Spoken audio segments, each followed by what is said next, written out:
we were both grown-ups when we got in, like in terms of like we'd had normal jobs and gone to college and knew what it was like to show up somewhere on time and have a dress code and HR department and things you could and couldn't say to people and things that could get you fired, like, you know, sexual assault, doing drugs on the job. Correct. You know, other stuff that's like standard on a porn set. I was like, now that we're here, gang's all here. Here we are. Lou, we should stop and use that guy's front yard gym. I think it's there. I think he wouldn't mind. A couple porn stars. Like, that'd be one for the books. Like, dude, couple porn stars. That's fucking wild, man. Okay, so you were in 2012. Yep. And how long were you in? 2012, 2013, 2014. Retired in basically 2015, like January. So 3 years about exactly. But like, as like a short career, but you were extremely popular. I didn't realize that I was, though. Like, I knew that I wasn't doing bad. I knew that, like, I was nominated for Best New Starlet. Why are they? I have the green light, and I don't understand why they were taking right away. I was very confused by all that. Everyone's just high? Yeah. I don't know. I just assume everyone on the West Coast is high when they're driving. Yeah, probably. So, yeah, like, I mean, you had a really... you were like hugely popular. And then when you went away, people were like, what happened to her? And I also just like disappeared, and I did not tell anybody what was happening. Like, I just fucking disappeared. And you were one of like, there are occasionally porn stars that have a little bit of like a mystique around them. Like, I'm someone that's like incredibly open with my fans. I don't hide anything. I am totally an open book. They know my dog's names, where I'm from, my girlfriends, my boyfriends. They know when I'm on my period. Like, they know everything. I hide nothing. I am so much just who I am. No brand awareness whatsoever, which every manager and agent I've ever had has hated. Like, can you have more brand awareness? For the love of God. Like, can you stop going on Twitter? The brand. Yeah, but like, there's like, can you just stop going on Twitter and completely alienating everyone that fucks with you? But you were what, like, then there are occasionally porn stars that are very like mysterious. I think. Are you saying I was mysterious? Well, you didn't talk about the fact that you were married. You were, like, everything about your life was actually very, I mean, those of us behind the scenes I talked about being a swinger. Right. Like, people kind of knew, but, like, not really. So when you disappeared, people were like, I don't know. Because there was no... There was really no closure nor explanation. Yeah. I just ghosted an entire career. And so do you want to talk about what happened? Oh, absolutely. Well, so I'll backtrack and say, like, I'm not married anymore. When I left and quit the industry, I also got divorced. And I married my ex when I was 22 or 23. So a child bride. Yeah. And he was, like, literally about twice my age. I mean, not quite there, but close to it. Yeah. Which, when you're in your early 20s, is very sexy, and I don't know why. I just... You know? For like, yeah, he's like my daddy. Yeah, it's so sexy. But you never think about... But you never think about, like, what the fuck does he see in me, though? Like why, do you know what I mean? Especially Yeah, now like, that I'm 31, I can't even stomach the idea, like... I'm assuming I'll get cast in a scene where I'm fucking, like, you know, an 18 or 19-year-old guy at some point. All the stepsons, having had to be a stepmom this last year, they really amped it up. And I will tell you, I've yet to play the mother of anyone younger than me. Huh. That's fantastic. They don't care that the 18-year-old playing your stepson is 36. They don't care. Doesn't matter. If you're over 27, guess what? You're the natural mother of, I don't know, some 21-year-old girl. Like, it's so bizarre. It is fucking bizarre. At one point, me and Will Pounder were playing the biological parents of Carla Cush, and we were both looking at each other just like, okay, so no one cares, right? We're just gonna, no one gives a shit if this is slightly believable. We're cool. Okay, as long as we're on the same page, good to go, because we all could have gone to prom together. Yeah. But right on. Jesus. But so you were like, if you had to date someone that was 22 at 31, you're like, oh, I couldn't do it. The youngest I think I could even date would be like 29. like 3 years younger than me. I really don't think I could do younger than that. Yeah. So yeah, it's now that I'm not a young dumb child, I don't understand why someone that much older than me would want to date me, except I do understand because I also now know that like that the relationship was really bad for me. Like, yeah, you know, I don't want to go into every detail, but like there's a natural power imbalance, especially if you have a much older man. Oh yeah. With a much younger woman. Oh yeah. I mean, and most people that were my age at the time would not really necessarily see that or understand how to deal with it, and that was for sure the case with me. Of course, I thought that I knew everything. Yeah. As you do when you're like 23. But yeah, it turns out like after a couple years in the industry and like I loved the work that I was doing, you know, and I was sort of like running the business with my ex. Two things happened. I grew out of that relationship. I was like, I don't want this any. This just isn't what I want. Right. And I was at the same time getting like burned out with the industry, and that's really common. Sex worker burnout happens to everyone. Yeah. Sooner or later, you know, and people will take a break and stuff. But for me, I was just like, was also having some shit mental health for a while. Yeah. And that was the thing that I really didn't ever talk about, like, ever. Well, and it's hard because this job is so stigmatized. Mm-hmm. Where it's like, if you go in and you're like, I'm feeling depressed or anxious or stressed out, and like, see?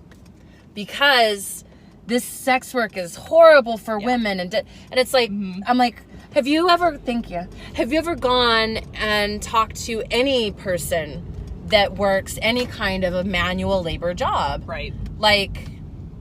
Or it's like this anything that there was these documentaries like After Porn Ends. I've watched all those. Like, it's so sad. I'm like, well, go talk to anyone in their late 30s or early 40s in the middle of an economic depression that has no education and no job skills, and you ask them if life turned out the way they thought it would. Exactly. Yeah. Like, you could have been interviewing coal miners. It wouldn't have mattered. It's like, oh, middle-aged people in the middle of an economic depression that worked in a highly stigmatized field. Like, I don't think that was because they did porn. I think it's really because, like, the call's coming from inside the house. It's like, no, like, it's not that porn fucks us up. It's that you treat us like shit because we do it. Like, you're actually the ones doing the damage, not... Exactly. Not the job. It's the other way around. It's so true. And people don't... It just frustrates the fuck out of me. Especially, like, you know, I'm deciding that I was gonna, like, fully... Because I started doing OnlyFans and Snapchat. So kind of sticking my feet in 6 months ago. Yeah. And then... as things started ramping up and I started realizing, okay, I really miss like fully being back, so I'm gonna start thinking about actually shooting again. And that just snowballed until, you know, I didn't even think I was gonna be going to AVN this year, but now here I am. So I had to have a talk with my parents about, actually, no, one parent, about... That is a weird couple, girl. Wanting to... Like, they kind of... They look like robots? Yes! Like, the way that... Yeah. I was like, what? What's going on here? Okay, continue. So you had to talk to your parents. You're like... Odd walk. So I had to tell my mom that I'm going back into the porn industry, and she was not jazzed about it, but also it's like, I'm not super young anymore. Like, you know, my parents never accepted it before, you know, which is another reason, honestly, why I left. I, like, didn't talk to my family for 3 years, and that's fucking rough. I'm pretty close. I mean, I have a great family, like, had a great childhood, and that just, like, disappeared from my life. So it was really, really hard. And so, yeah, my parents have never really accepted it or understood it, but I had to tell my mom, like, I'm gonna do this again. I'm going back to this career. Yeah. And I think she said she's beyond disappointed, and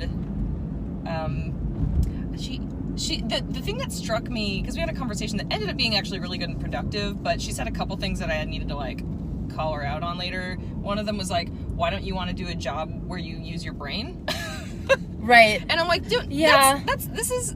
And I understand that, because you're a person that loves me unconditionally, yet you just said something that, like, the worst, like, slut-shaming, like, terrible, like, incel type dude on Reddit would say to me. Yeah. And I think like, how is this coming from the same, like, and that's the mentality that it just pisses me off, and it's kind of generational. Are they conservative? Are they religious, conservative, or are they just kind of ish? Or is it just your mom was a feminist? She's like my mom's a wave. very second wave feminist. Yeah. Yes. Well, I mean, how else can they be? Religious, Our parents but not like an evangelical type. Yeah. So it's not really coming from a place of religion so much as it's just coming from a place of like, oh my God, you're degrading yourself. Yeah. Like how could this possibly be empowering? My mom wasn't really a fan, but then she saw how much I was making, and she was like, I wish I'd known I could charge. Oh my God.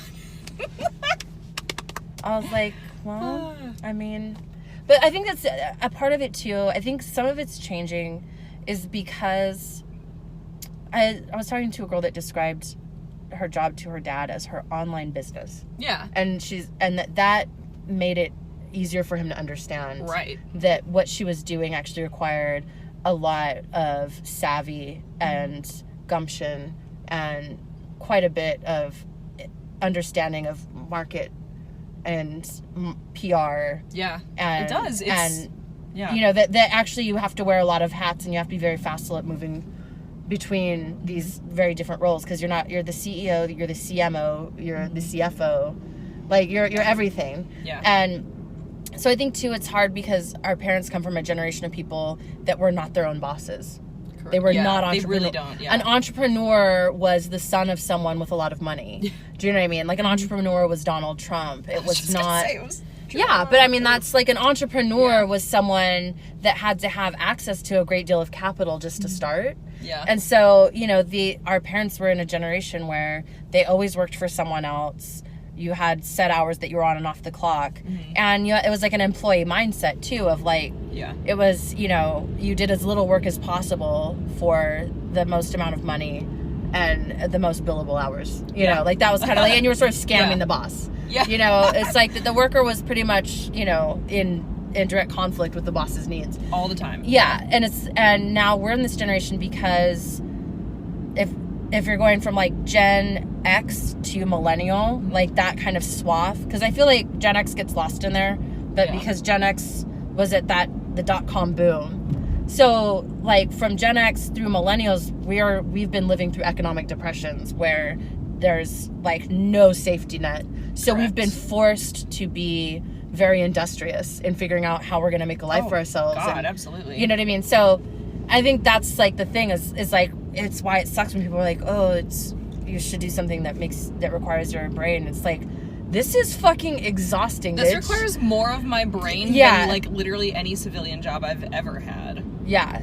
Oh, exactly. So, There's that, and every time I've taken a break, it's because I'm like, I don't have the energy to be spinning all the plates. Yeah. And then I go work a regular job for like 6 months, and I'm like, oh yeah, this fucking sucks. On my worst day doing porn. On my worst day doing porn. Doing a gangbang, and all the talent is people that I didn't fucking pick.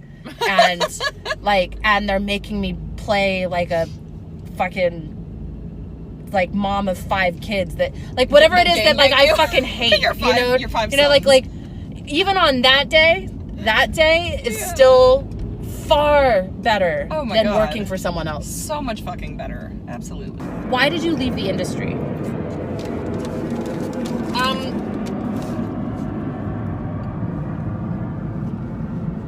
I'm gonna say fuck politeness and just talk while I'm chewing. Yeah. So it was just mostly it was out of self-preservation. I hit such a deep fucking hole of depression. It was a combination of like being in a relationship that I desperately wanted to fucking get out of. Mm-hmm. Being pretty burned out with porn and like not really knowing how to deal with that or like how to go about taking a break, and like my self-care was just shit and like kind of non-existent. And then not talking to my family for a couple years and having very strained relationships with family members. I have siblings, so them and my parents. Mm-hmm. But all of that culminated in me becoming very, very depressed. And I started seeing a therapist for like the last 6 to 9 months before I officially retired and like moved away from LA. Therapist helped, but it was really bad. Like I was on like lithium, I was on all these medications because I was like definitely close to trying to kill myself. Right. Didn't actually try, but I feel like also I got really suicidal at one point in my late 20s as well. Mm-hmm. I also feel like I realize I need to get back towards signing. I was really suicidal in my late 20s as well, and I think it's something about, there's some people that talk about like the return of Saturn, like astrologically speaking. Then other people like narratologists that have these ideas about, there's certain like narratives, mythologies, and life cycles. Like there's like numbers of years that are just significant, like the 7-year itch. Okay. Yeah. The return of Saturn is supposed to be every 28 years. And it's just like when Saturn has made a complete orbit, and like that when people are in there like around 28 to 30, that for a lot of people, it's a really kind of spiritually intense time, because if things are going really well, even better. But if they're not going well, and I think it's because, people say we're adults when we're 18 or 21 or 24. I would argue that probably 28 to 30 is probably the moment when we fully comprehend that it is our responsibility. Yeah. Like, that is when we fully comprehend, like, oh, like, this is happening now. Like, this is it. Like, I am an adult, and, like, I'm the one in charge here. And that can either be really empowering or it can be really demoralizing, because if you're not in the place you want to be. So I get that, because I think that's not a porn thing. It's not a mental health thing. It's not a sex work thing. I think that's like a growing up thing. Oh, yeah. Because part of the inverse of realizing your power, like I'm an adult, is realizing that you have the power to take it away. Like, I can end this if I want. Do you know what I mean? It's also, so I think part of it too is just a reckoning of like your power in your own life. You know what I mean? That kind of, that you could end it, and why aren't you? Like, why don't you? Right. If you're unhappy, and where is this going? And do you really want to be here? Is this all it's cracked up to be? Because I think, when we're younger, we're just so busy trying to like survive or make it or have dreams, right? Like that, like we're trying to figure out like, what do you want to be when you grow up? Like that's where we're at. You know what I mean? For so long. And then we get into our late 20s and our early 30s. Like, that's when, that's when we start taking stock of like, is this even worth it? Yeah. And will it even be possible for me to like accomplish these dreams that I have? Or a huge thing for me when I was like hitting that 28 to 30-ish was realizing, like, thinking back on like all the shit that I wanted and thought I was going to do or be when I was like 16, and realizing how many of those things I didn't do, or just didn't, like, not that I failed at them, but that I just didn't want the same things anymore. And that was really weird, because it made me feel like, wait, am I being like untrue to myself, or is this just what growth looks like? Dude, that's such a hard one, because I think a thing that's very hard to let go of is having a moment where you go, oh, that was a shitty dream. That was a shitty ambition. I think because it's, we're so wired to view it as like a selling out or failure or giving up. Like, she wanted to be an actress, but then like, now she moved back to like Minnesota, and she's like married with kids, and like when we're younger and we hear stories like that, it's like we're always so judgmental about like, oh, they couldn't take it. Right. And it's like, now when you get older, you're like, or their fucking priorities shifted and they realize that wanting to be a celebrity is a fucking dumb dream. Like, it's really fucking shallow and stupid, and maybe she realized that like, having children or something was more fulfilling. Like, like being important to people and having a family and feeling connected emotionally to the world around you. Like, maybe she realized that was like a way better fucking dream than wanting to be famous. You know what I mean? But it's hard. It's hard to let go of, to go like, is that something that I really want? Like, because because, you know, we make up these dreams and we're too dumb to fucking know what we're even dreaming about. Oh, yeah. You know what I mean? Mm-hmm. 100%. When I was in high school, I wanted to be I wanted to be like a crust punk anarchist train hopping, like, I don't know. Like, I had some weird ideas of what I wanted to do with my life. Oh, yeah. I just wanted to, like, work on farms. I think, you know, I was... Well, one thing is... I wouldn't like, be able to do any of that now. I, like, wouldn't want it or even enjoy it. Oh, yeah. I mean, I always knew I wanted to be a writer and a comedian. Mm-hmm. Like, I knew that. I didn't know how someone became a stand-up comedian. Like, that I didn't know. I thought people just were, like, born in the doorway. Like, they were born in the wings of the stage and then they just appeared there. You know what I mean? Like, I didn't have a frame of reference. Wait, that's not true? It isn't. Isn't that crazy? You go do open mics and stuff and you fuck up in front of people for years and then you finally get booked in jobs and you do 10-minute bar shows, like 10-minute sets at bar shows for like another few years. And then if you're lucky, you get to like middle for someone in little towns like Duluth, Minnesota. I love Duluth! Which is a town I pick on all the time for no reason. Have you actually been there? I haven't, but... Oh, I have a story. Let's go to Duluth It's together. a sexy story, too. In February. It's sexy. Okay, what's your sexy story?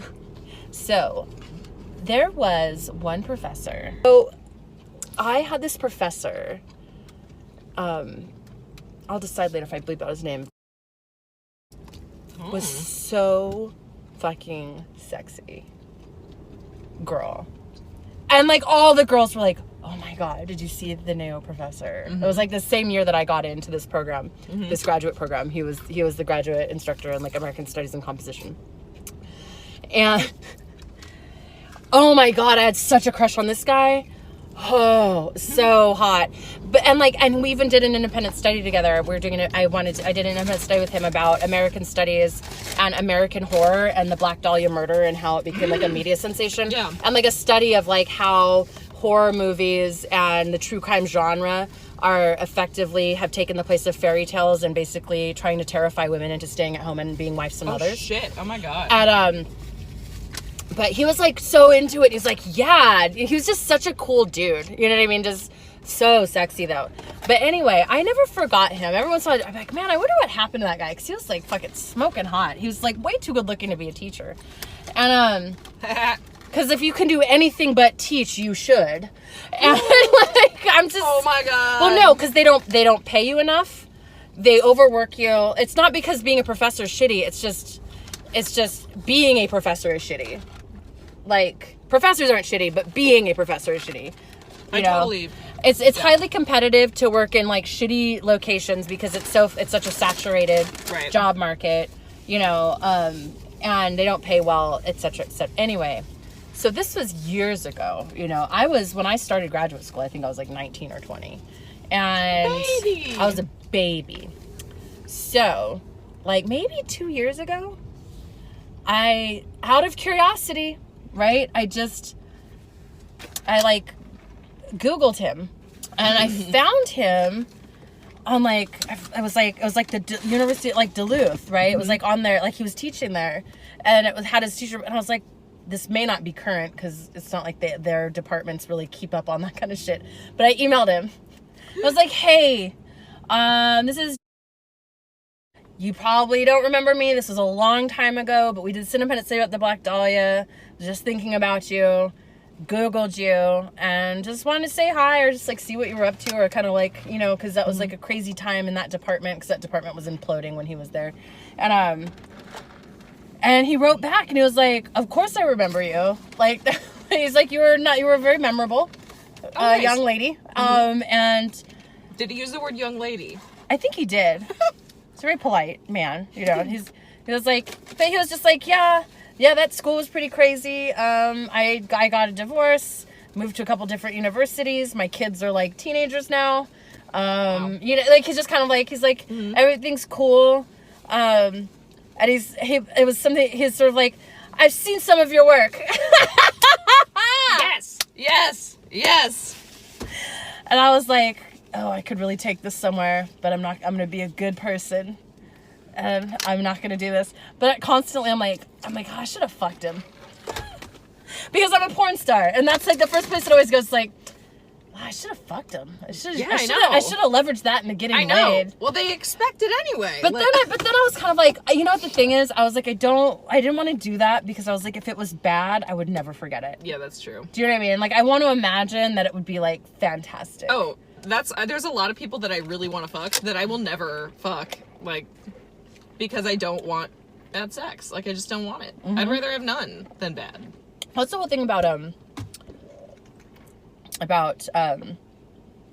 porn is celebrities. Because celebrities want to fuck you all the time. Yeah. They are always in your DMs. But yeah, it's like you get a lot of celebrity people who are like, if I wanted to, it's a weird feeling in being a porn star because they're like, I know right now it's like any celebrity, if I wanted to fuck them, I could put the feelers out and they would probably do it. Right. Probably. Yeah, probably. Anyway, so if you want to fuck a celebrity, get into porn. That's the moral of the story. Have you fucked celebrities? Oh, yeah. Oh, fuck yeah. I'm known on this show for, like, my favorite is athletes. Okay. Because the most important thing they do during sex is make me feel small. Aww. Them athletes, though. Yeah, because they're... I like to feel like what you might kind be... of athlete? Like, which football sport players, is the best football one? players, and... Okay, football players always come too fast because they're sort of like the blitzkrieg, you know what I mean? They're the berserkers. Oh, yeah. They fuck like they fight. Basketball players, what endurance. Yeah. Oh. And they're all tall, so their dicks are very big. Nice. So, yeah. I don't know if I've actually... Well, I haven't fucked a lot of celebrities. A couple. I haven't fucked like a lot, but compared to the average person, probably 100% more celebrities than the average person. Yeah, literally 100% more. I like rugby players. 100%. Ooh, girl, yes. Yes. I watch rugby players and I'm just like, I used to have a joke about this where and they wear their little shorts. And I look at them and you're fucked up when I look at a rugby player and I'm like, oh, he looks like he could fucking kill me. It's so hot. I know. Oh, it's so hot. I like to fight when I fuck, right? So, and I'm tall. I mean, I'm 5'9" and like 140 pounds. So it's like, I boxed. You know what I mean? Yeah. Like, so I'm like, I want to feel feminine. So like, you need to be like 6'7" and a world-class Olympic athlete apparently. Yeah. To really get me. There we go. I mean,